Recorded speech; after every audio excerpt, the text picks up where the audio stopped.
Many of our elders are not technically savvy and have to rely on other forms of help, word of mouth, information that way, which creates dependency and even trauma. Some elders surrendered their firearms simply because the process was too hard, in a too hard basket.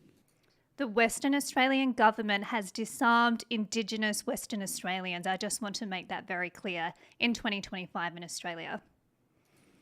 Shifting the burden of men harvesting and cultural responsibilities into others in our Noongar community.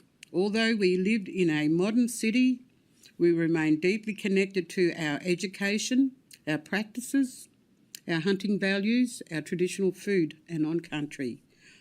While the clarification have been made, it still feels like we are being asked to fit into the system that was not created with our nation or ways of life in mind. So to me, it seems, and I have to say this, I'm not slow coming forward, but we were put into too hard basket for us to manage. We still practice our traditional values. We still eat our traditional foods. I'm 67 years of age. I will continue to do that with my children, my grandchildren, my great-grandchildren, and the generations after that to come, because if they take that away from us, we're no longer Indigenous people on our own land.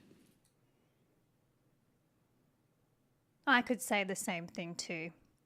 This is part of my culture and traditions growing up in outback South Australia with my father, who taught me the hunter-gatherer skills, who taught me responsible firearms training, who taught me how to be a self-sufficient woman.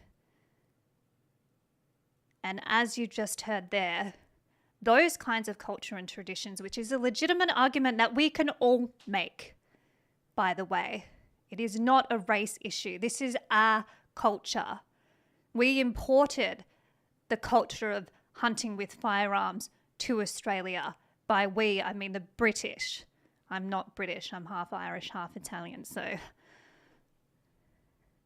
But we can make the same argument, and nobody did that.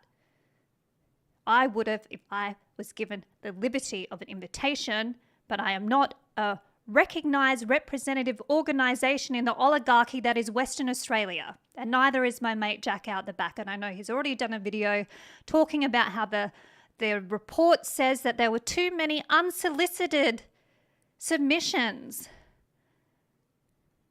How can they be unsolicited when it's from we the people?